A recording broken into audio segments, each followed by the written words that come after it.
16. Post-war developments. When the Philippines were ceded to the United States, revolutionary forces within the islands anticipated independence for their country. When they learned that they had merely exchanged colonial overseers, agitation and insurrection became their tactic of reprisal. Among those leading these assaults was Emilio Aguinaldo, an insurrectionist of long standing whom the United States enlisted in the war against Spain, only to have him become a foe when peace gave America control of the Philippines. By 1901, Aguinaldo was an intelligence interest. His pursuer was Frederick Funston, an agent of the Military Information Division. Funston had served with the Cuban Revolutionary Forces, was caught by the Spanish authorities, and obtained release from prison through the intervention of American diplomats. Upon returning to the United States, he was debriefed by Colonel Arthur Wagner, head of the Military Information Division, who recognized his keen eye and remembered his abilities when difficulties arose with Aguinaldo.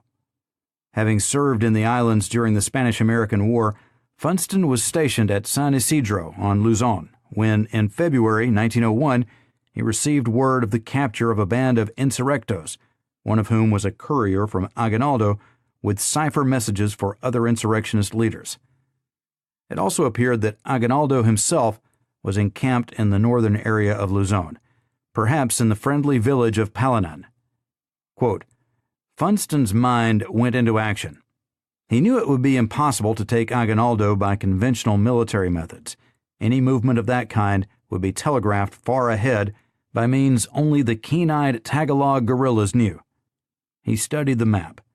Palanan lay inland from the east coast at the northern end of Luzon. A plan began to form in his head. A chosen band of Filipinos loyal to the United States and led only by a cadre of Americans who would have to be disguised somehow might be taken by sea to the north, then disembarked at night for quick penetration of the hinterland. By one ruse or another, Aguinaldo's stronghold would have to be breached without a fight, or the slippery rebel chief would disappear into nothingness as he had so often done before. End quote. Funston recruited approximately 100 Macabebes as revolutionaries and explained the presence of Americans with them as being captives. Their cause and case was strengthened by the addition of some forged communiques and linguistic cramming on the part of the Macabebes to learn the Tagalog dialect. Authenticity was added to the band with appropriate uniforms and weapons. The gunboat Vicksburg landed the group on the northern coast, and a grueling march inland was begun. After much suffering, the party came in contact with one of Aguinaldo's forward observers. The Macabebes were taken into the enemy camp, while the American captives were held a short distance away. At the proper moment, the Macabebes seized the rebels, the Americans rushed in, and Aguinaldo was captured. Quote, word of the American success spread across wild northern Luzon with the rapidity that always has astounded those accustomed only to the electric marvels of civilization. Funston turned his force about, prepared for the worst. He knew that if the trip inland had been rough, the return could be all but impossible if the country remained hostile. To his immeasurable relief, it did not. Aguinaldo in captivity seemed to paralyze the people. The trip to the coast was made almost without incident, and thence by ship to Manila. The back of the insurrection was broken. End quote.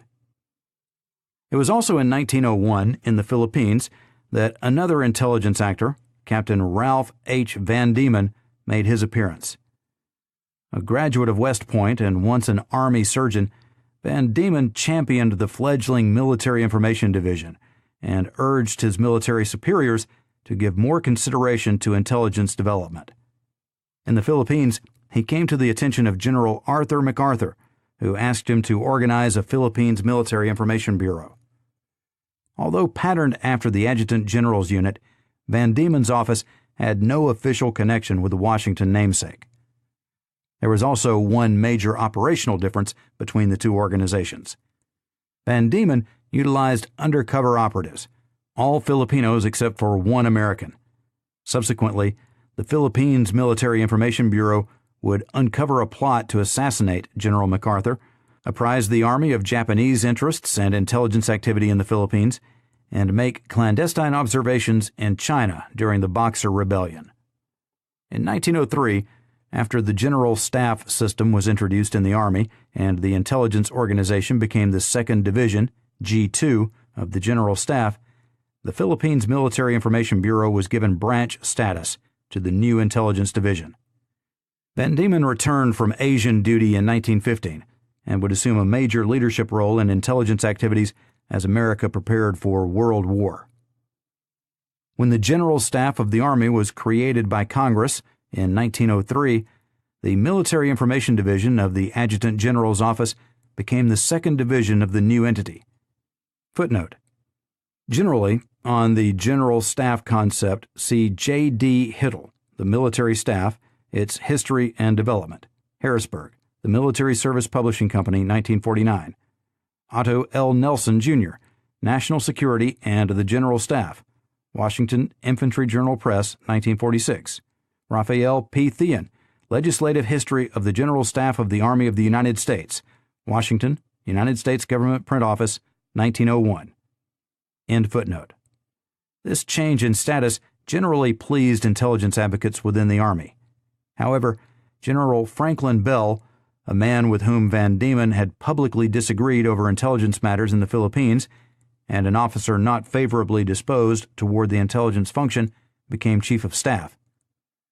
When the head of the Army War College, G3, suggested that the Intelligence Division be physically housed with the War College to facilitate use of common resources, Bell approved the proposal as being practical. Shortly thereafter, the War College sought to absorb the intelligence unit. This action Bell also approved, but perhaps not merely for reasons of practicality alone.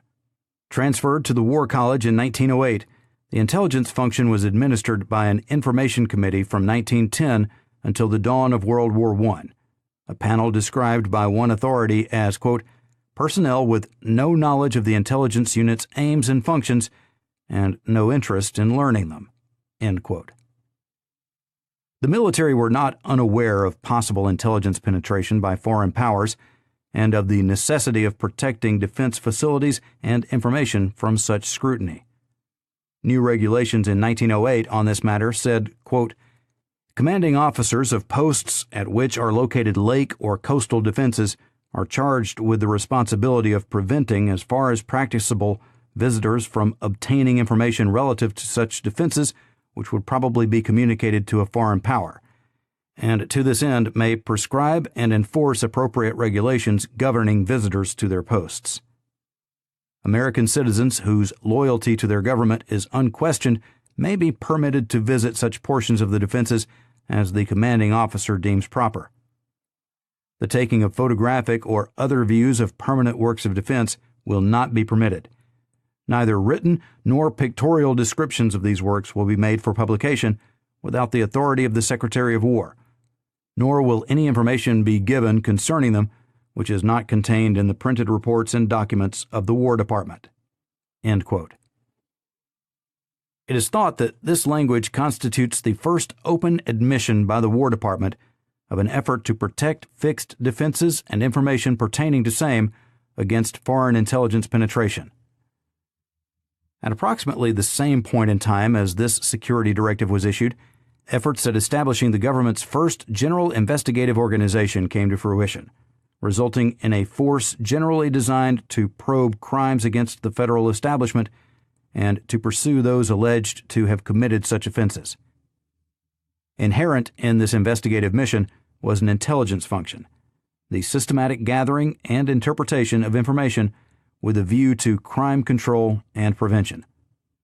A point of contention and debate within this mission, as will be seen, is whether the crimes in question are solely those which are prosecutable or whether other potential or actual offenses not stated in law may be included in the understanding. While the Attorney General was one of the original cabinet officers of 1789, a Department of Justice did not exist until June 1870. The following year, Congress provided the new agency with $50,000 for the, quote, detection and prosecution of crimes against the United States, end quote. However, because Attorney General Amos J. Ackerman had only one special agent for detection work, he utilized the appropriation by employing private detectives, borrowing Secret Service agents, or otherwise burdening United States attorneys and marshals with investigative tasks.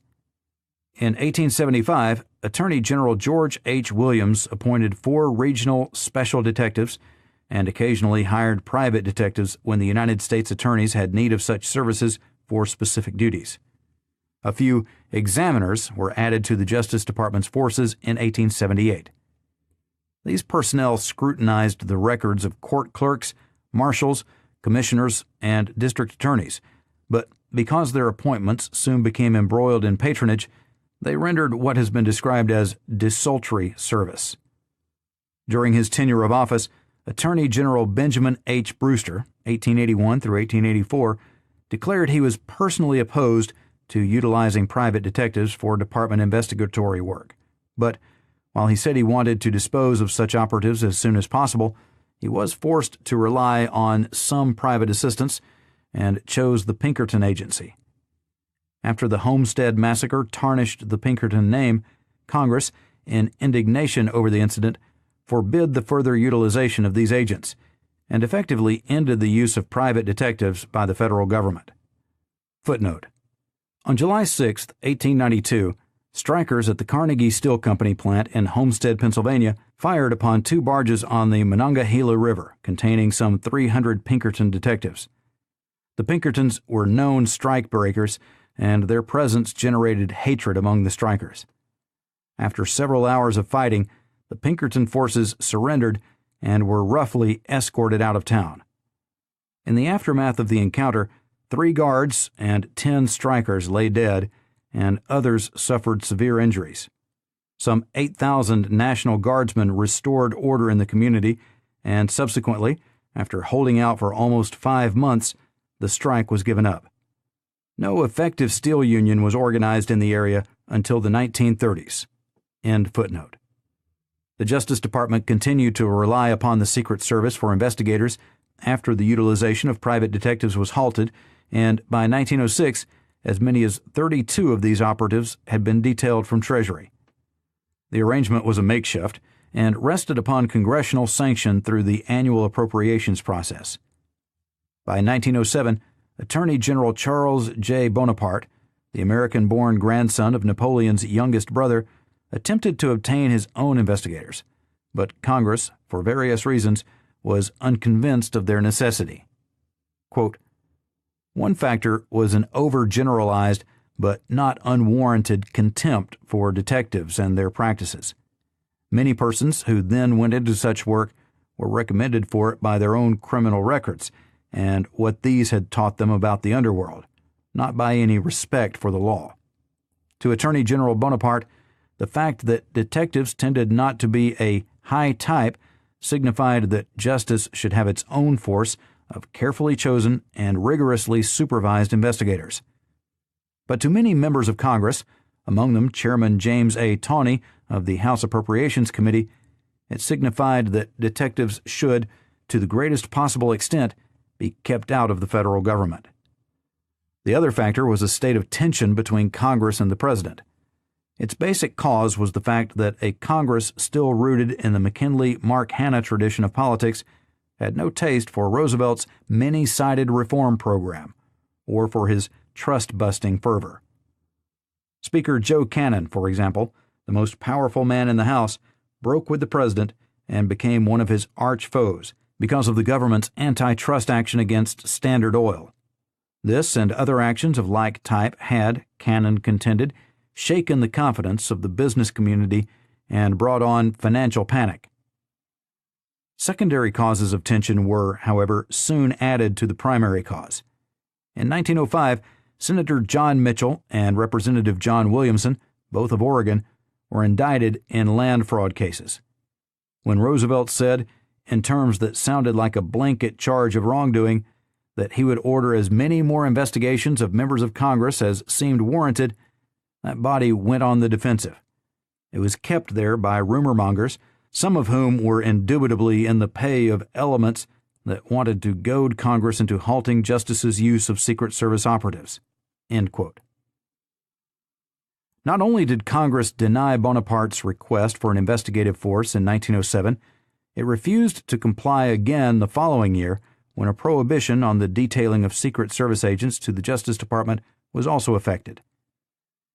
Faced with the prospect of having no avenue for organizing a detection group other than his own authority, the Attorney General, with the President's approval and at the suggestion of Henry L. Stimson, who was then United States Attorney in New York, hired 9 Secret Service agents who were separated from Treasury on June 30th, 1908.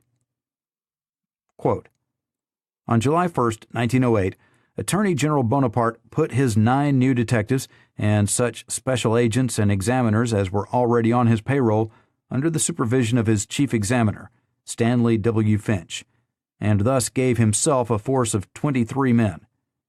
On July 26th, acting on presidential instructions, he issued the order which made this force a permanent subdivision of the department, with Finch as its chief." End quote. Reluctantly, Congress accepted the new investigative unit. At first, it did not have a strong mission prescribed by existing laws. Soon, however, it began operations pursuant to the Constitution's Interstate Commerce Clause, tracking down stolen federal property and thieves transversing state boundaries, pursuing white slavers violating the Mann Act, and scrutinizing the sources of labor unrest and revolutionary rhetoric. Soon it, along with the other fledgling intelligence institutions, would be confronted with monumental responsibilities as war clouds in Europe cast shadows upon America and plunged the world into war. This is Our Hidden History